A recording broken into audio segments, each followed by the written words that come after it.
Vă spun bună seara, la mulți ani că este prima întâlnire pe anul ăsta, cel puțin aici la Giurgiu, la Ploiești n-am mai văzut odată.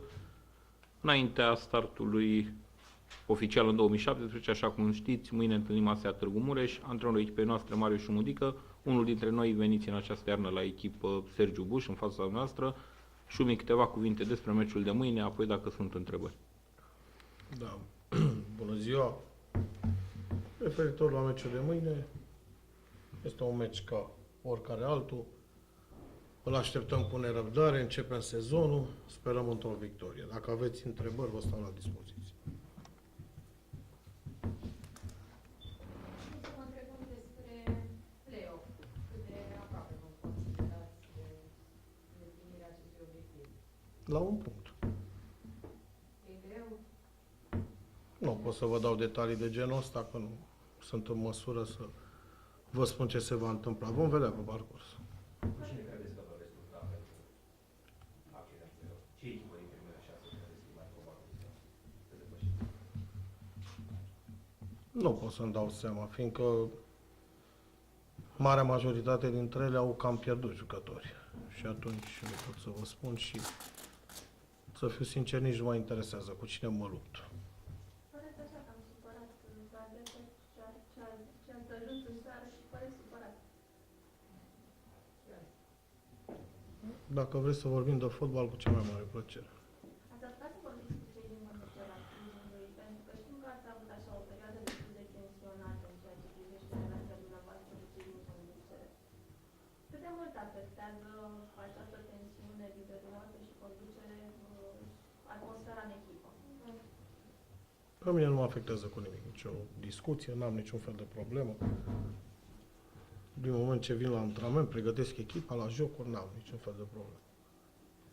Cum ați caracterizat campania de transfer din această iarnă?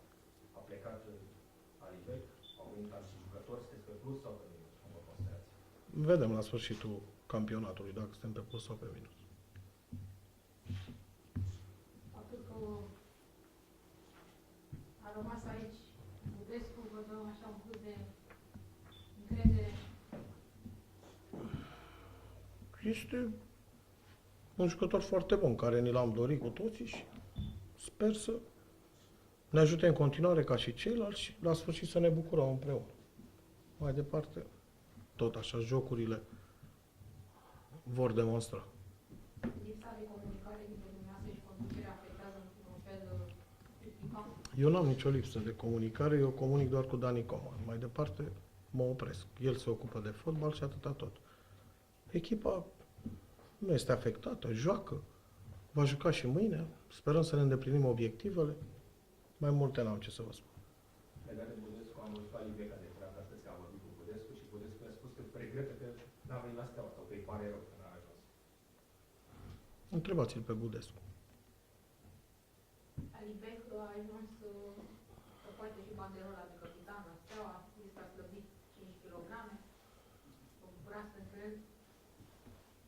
Nu, mă gândesc la meciul meu de mâine, nu mă interesează ce s-a întâmplat, cât a slăbit, ce a slăbit. La noi cât a fost, a jucat bine, că era gras, că era slab, a jucat bine. Mai departe, nu mă interesează dacă a slăbit sau s-a îngrășat.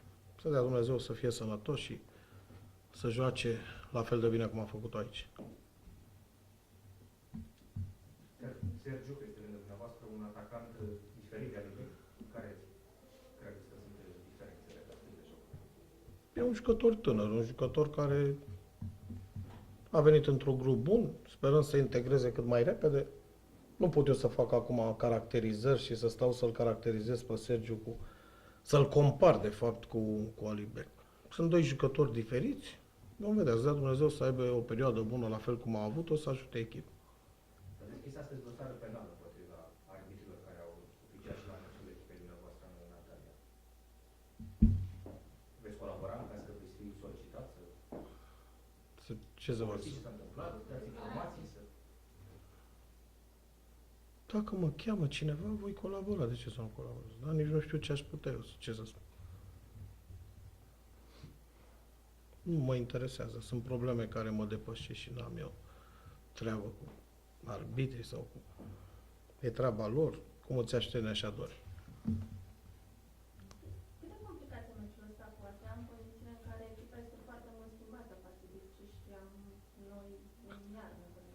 Cine? Târgu Mureș. Târgu Mureș. Eu nu prea, în general, în cariera mea, nu prea pregătesc jocul în funcție, bine, și în funcție de adversar îl pregătesc, dar mai mult mă bazez pe ceea ce fac eu și nu stau să-mi pregătesc foarte mult jocul în funcție de adversar. Mă uit, încerc să găsesc puncte slabe, dar pe mine mă interesează jocul echipei mele. Dacă vom fi la capacitate normală, cred că nu vom avea probleme. Pentru dumneavoastră, în momentul de față, ce este mai important? Să ajungeți în play sau să treceți mai departe în Europa League? Să fiu sănătos. Mai sunt 2 săptămâni până la meciul de Europa League. Bănuiesc că vă gândiți și la el. E încercarea anului pentru dumneavoastră. E un meci important, o dublă importantă, nu numai pentru noi, cât pentru fotbalul românesc. Fotbalul românesc duce lipsă și va duce lipsă mult timp de acum încolo, chiar dacă foarte puțini dau crezare la ceea ce spun eu. Nu știu în următorii ani câte echipe vor mai ajunge în primăvara europeană. Ceea ce a făcut Astra Giurgiu, o să vedeți că o să ne întâlnim peste 4-5 ani și o să-mi dați dreptate. Și atunci este o dublă foarte importantă. Dar, de fapt, fiecare meci este important și pe mine mă interesează meciul de mâine. Vom vedea ce se va întâmpla cu Genk. Să fie mulțumiți, aveți aici și presa locală, oamenii din Giurgiu, fiindcă avem nevoie de ei, sperăm să ne ajute la primul meci și să facă o, să zic așa, o propagandă fotbalului și acestei echipe, fiindcă aici am trăit cele mai mari bucurii, am ieșit campioni, ne întoarcem acasă, ne-am întors acasă, astăzi chiar ne-am întors la hotelul și ne-am odihnit la hotelul unde am trăit cele mai frumoase bucurii și eu ca antrenor ale carierei mele. Și atunci mă aștept ca la meciul de acasă cu Genk să vină mai multă lume și să fie alături de noi. Fiindcă noi avem nevoie de ei, avem nevoie de giurgiuveni să fie lângă noi, dar cred că și ei au nevoie de noi.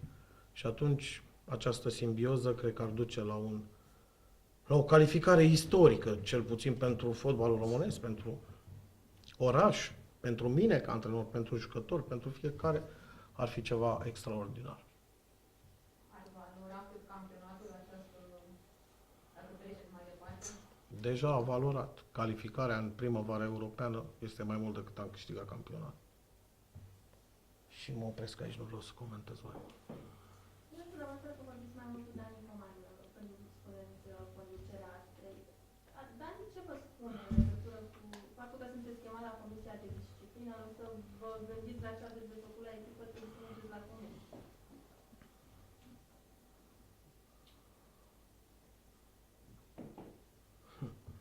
Dar e o întrebare. Astea sunt problemele mele și ale lui Dani. Noi le discutăm, încercăm să ajungem la un numitor comun. Vedem ce se va întâmpla. Nu are rost, nu vreau să discut. Sunt pus într-o situație delicată și nu are rost să discut, fiindcă ceea ce fac pe urmă se întoarce împotriva mea. Vă mulțumesc frumos și vă doresc să aveți parte de o zi frumoasă. Nu, rămâne mai asta. Târzi la antrenament.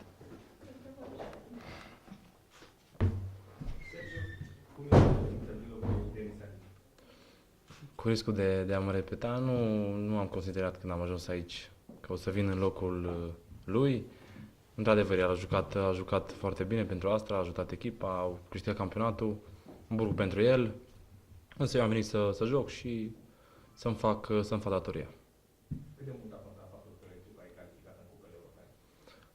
Pentru mine a contat foarte mult, pentru că, într-adevăr, așa cum a spus domnul Șundică, ceea ce a făcut Astra,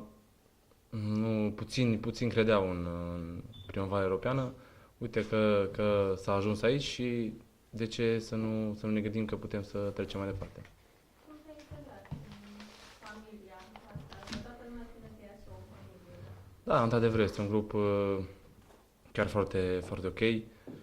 Consider că ușor sunt integrat în echipă.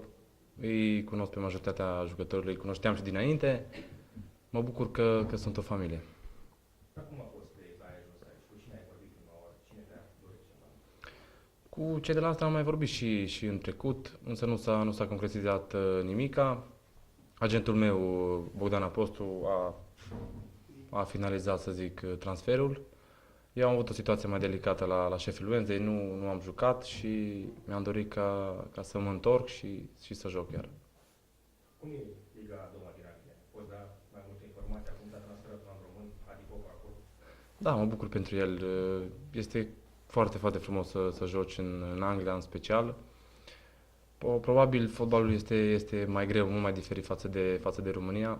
Se pune mai mult bază pe pregătirea fizică și pe viteză, dar cred că Adi Popaia s-ar putea mula foarte bine în Championship. Cum e colaborarea cu domnul Șumudică? Este foarte ok, deci dânsul, nu știu, este viața lui personală, că i-a spus niște întrebări din afara fotbalului, dar el ca antrenor este un antrenor foarte bun, am avut un cantonament chiar foarte, foarte ok și mă bucur că lucrez cu dânsul.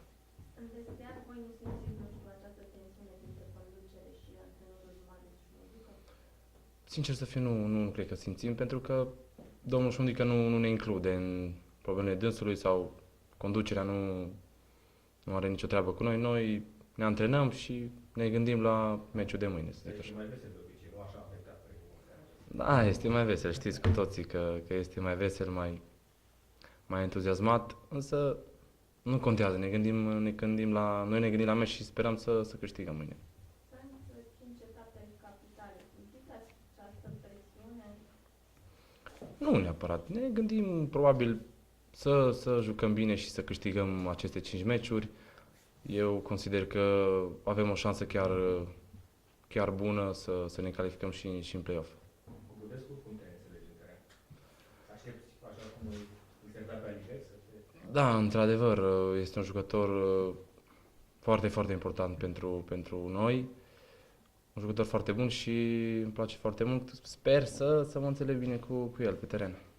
Te gândești și la o eventuală convocare la echipa națională, atât cu revenirea în țară și evoluțiile tale, dacă vor fi bune, o echipă importantă din campionat, inclusiv în cupele europene? Nu mă gândesc, să zic așa, nu. Primul meu gând când am venit aici nu m-am gândit la națională. Îmi doresc doar să fiu sănătos și sunt sigur că dacă joc bine și demonstrez, domnul Dam m-ar avea în vedere lui. Și eu, mulțumesc. Și eu vă mulțumesc. Faină invitație până la țară.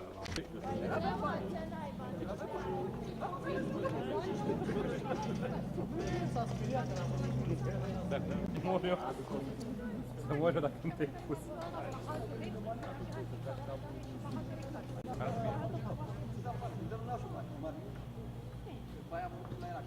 Mai ales cu Marta.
Hai, Iuliane, filmează-le pentru că mă duc înapoi.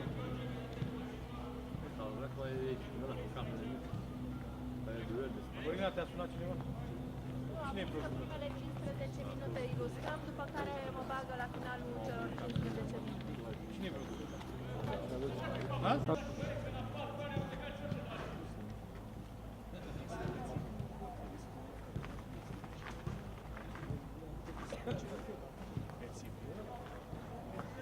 Gata, Iulia?